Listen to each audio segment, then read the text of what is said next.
भारत की अध्यक्षता में रविवार को दिल्ली में G20 नेताओं का शिखर सम्मेलन संपन्न हुआ।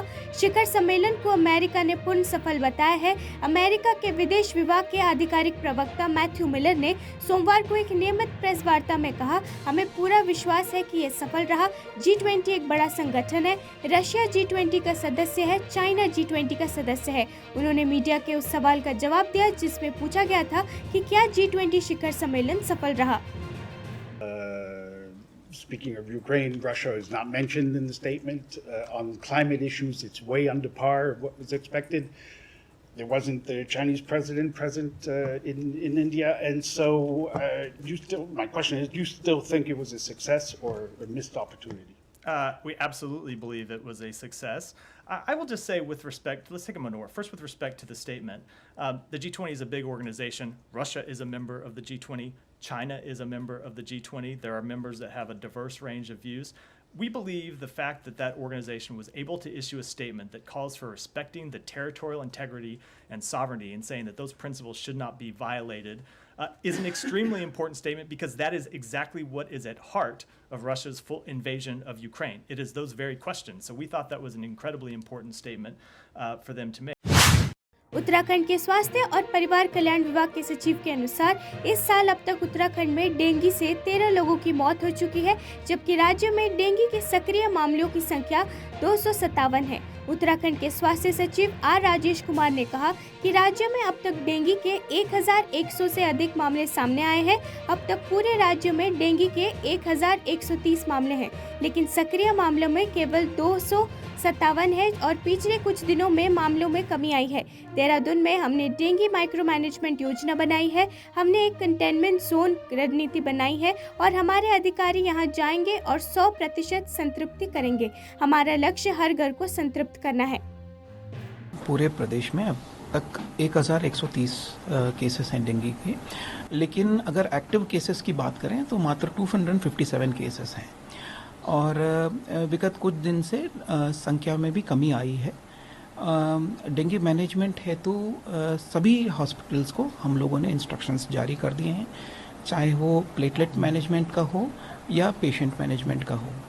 और अभी इंडियन मेडिकल एसोसिएशन को भी हमने पत्र लिखा है कि मात्र स्पेशल कंडीशन में वो स्पेशल डोनर प्लेटलेट्स रिकमेंड करें और नॉर्मल कंडीशंस में महाराष्ट्र के मुख्यमंत्री एकनाथ शिंदे के नेतृत्व वाली शिवसेना के विधायक सदा सरवणकर ने एक वायरल वीडियो में दावा किया है कि उन्हें 2009 में पूर्व सीएम मनोहर जोशी के घर पर हमला करने के लिए उनकी पार्टी के नेताओं उद्धव ठाकरे और संजय राउत ने उकसाया था। वहीं सरवणकर ने आरोपों पर टिप्पणी के लिए ठाकरे, खेमे या राउत से कोई भी उपलब्ध नहीं था।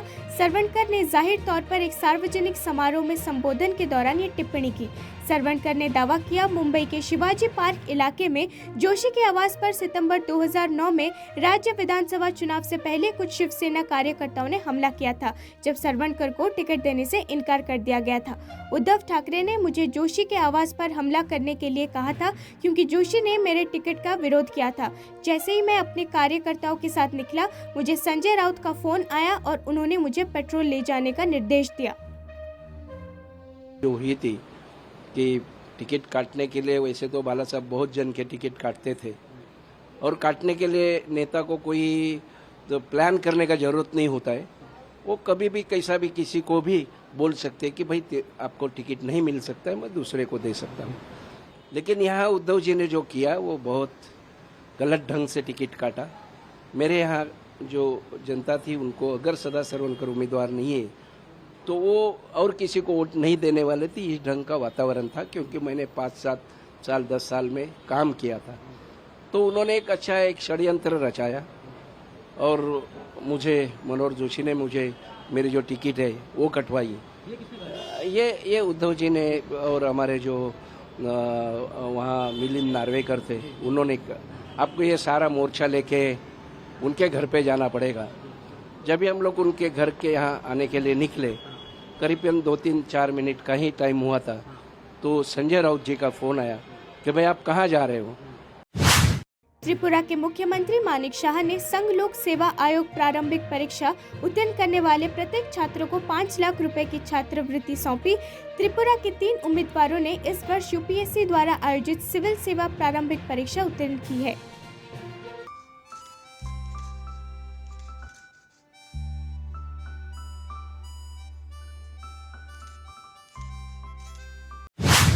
मुख्यमंत्री सुखविंदर सिंह सुक्खू ने कहा कि राज्य सरकार आपदा प्रभावित लोगों को किराए पर आवासीय सुविधा उपलब्ध करवाएगी। ये सुविधा उन लोगों को उपलब्ध करवाई जाएगी जो इस समय राहत शिविरों में रह रहे हैं। ऐसे लोगों के लिए किराए पर 2 और 3 कमरों का सेट लेने का प्रावधान होगा, जिसका किराया सरकार अदा करेगी। सुखविंदर सिंह सुक्खू ने मंडे मीटिंग के दौरान सभी उपायुक्तों को ये निर्देश जारी किए। उन्होंने कहा कि नगर निगम शिमला में भारी बारिश के कारण क्षतिग्रस्त हुई सड़कों की मरम्मत के लिए 10 करोड़ रुपए जारी किए जाएंगे। उन्होंने शिमला में विभिन्न क्षेत्रों में क्षतिग्रस्त सड़कों व गिरे हुए डंगों के कार्य प्राथमिकता के आधार पर पूर्ण करने के निर्देश दिए। डिजास्टर के दौरान जिनके घर टूटे हैं उनका किराया सरकार देगी, कितना महत्वपूर्ण है? आप प्रधानमंत्री से भी मिले हैं, क्या मांग की?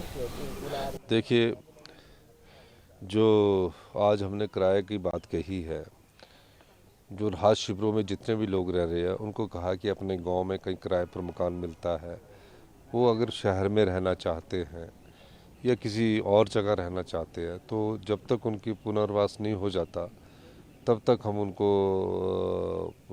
जो किराया है, किराए के मकान का जो भी किराया है वो सरकार उपलब्ध देगी।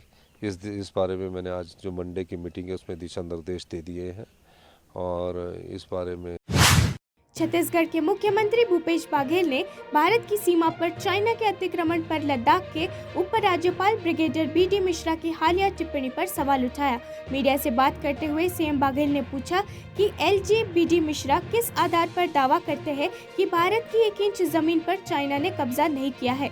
उन्होंने कहा, लगातार कहा जाता रहा है कि चाइना ने भारत की सीमा पर अतिक्रमण किया है और जमीन हड़प ली है। उपराज्यपाल किस आधार पर ऐसा कह रहे हैं, ये हमारी समझ से परे है, लेकिन ये खबर लगातार घूम रही है और आजकल सब कुछ सैटेलाइट के माध्यम से दिखाई दे रहा है। सीट तलाश रहे हैं, उसको पाटन की जनता हराने वाली है। विजय बघेल। देखिए, अब चुनाव लड़ रहे हैं, कुछ न कुछ तो बोलना ही है। मुझे क्यों दूसरी सीट की तलाश होगी? पाटन की जनता ने हमेशा मुझे आशीर्वाद दिया है और अब भी पार्टी टिकट देगी तो मैं पाटन से ही लड़ूंगा। लद्दाख के जो गवर्नर है उनका कहना है कि चीन की एक भी इंच की जो है जमीन को है उसको नहीं हथिया है भारत ने, तो इस पर क्या कहेंगे? लद्दाख के बी.डी. शर्मा गवर्नर। लगातार ये बात उठती रही है कि चीन है वो भारत की सीमा में अतिक्रमण करके जमीन हथियाए हैं। अब राज्यपाल किस आधार पर कर रहे हैं ये तो समझ के बाहर। चंद्रयान 3 चंद्र मिशन के सफल समापन और भारत के पहले सौर मिशन आदित्य L1 की लॉन्च के बाद इसरो अपनी अगली बड़ी परियोजना गगनयान मिशन के लिए तैयारी कर रहा है। ऐसा उम्मीद है कि इसरो अक्टूबर महीने में देश के पहले ह्यूमन स्पेस फ्लाइट की परीक्षण उड़ान करेगा। चंद्रयान 3 और आदित्य L1 मिशन की ऐतिहासिक सफलता के बाद इसरो ने अपना अंतरिक्ष अभियान जारी रखा है और गगनयान 1 परियोजना शुरू करने के लिए पूरी तरह तैयार है। It's again one more feather in the cap for an ISRO, especially Chandrayanam 3 success, and then you talk about the Aditya success. Now, success of the Gaganyaan has become very critical and very important for as a nation. And the Gaganyaan is like, once the successful of the Gaganyaan, India is going to be 4th place. So you all aware of that. It is in a crewed mission, and where 3 astronauts are going to be involved in this particular mission. And as you all know, that's Russia has become a first place in it, second US, third is China. Once the success of Gaganyaan, India is going. केंद्रीय गृह मंत्री Amit Shah Madhya Pradesh core group की बैठक में भाग लेने के बाद भाजपा के राष्ट्रीय अध्यक्ष जेपी नड्डा के आवास से निकल गए। राज्य में आगामी विधानसभा चुनाव से पहले जेपी नड्डा के आवास पर मध्य प्रदेश कोर ग्रुप की बैठक हुई। आपको बता दें कि मध्य प्रदेश विधानसभा चुनाव इस साल के अंत में होने वाले हैं।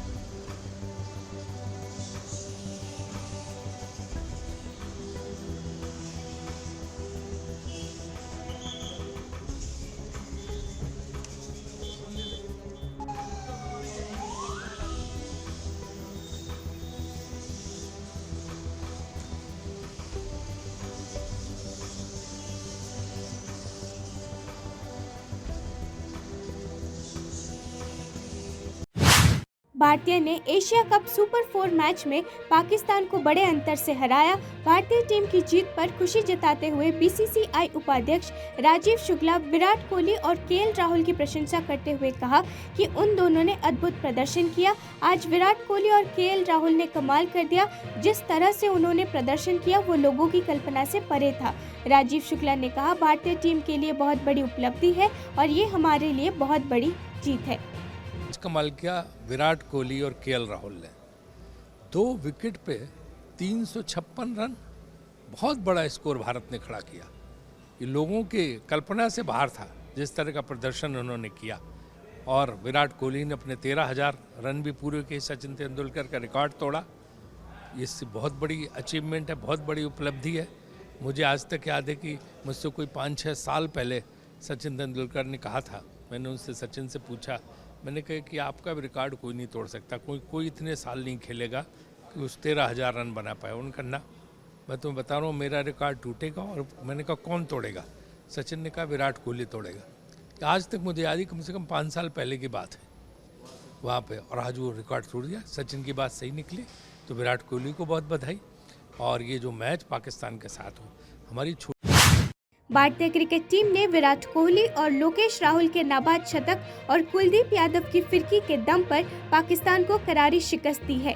एशिया कप के सुपर 4 मुकाबले में सोमवार को भारत ने पाकिस्तान को 228 रन से हराया। पाकिस्तान के खिलाफ रनों के लिहाज से ये भारत की सबसे बड़ी जीत है। ये मैच रविवार को शुरू हुआ था और बारिश के कारण सोमवार को रिजर्व डे में भी जारी रहा।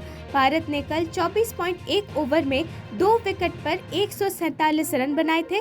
भारत के 357 रन के बड़े लक्ष्य का पीछा करते हुए पाकिस्तान की टीम 32 ओवर में 128 रन पर ढेर हो गई। ये विशाल जीत के बाद उत्साहित प्रशंसकों ने पूरे देश में इंडिया इंडिया के नारे लगाते हुए मैन इन ब्लू की जीत का जश्न मनाया। 238 रनों से जीतकर पूरी दुनिया में भारत का नाम रोशन किया। सारे ही भारत के प्लेयर बहुत अच्छा खेले। विराट कोहली, केएल राहुल, शुभमन गिल, सभी प्लेयर बहुत अच्छा खेले। सबने ही अपना पूरा योगदान दिया है इसमें।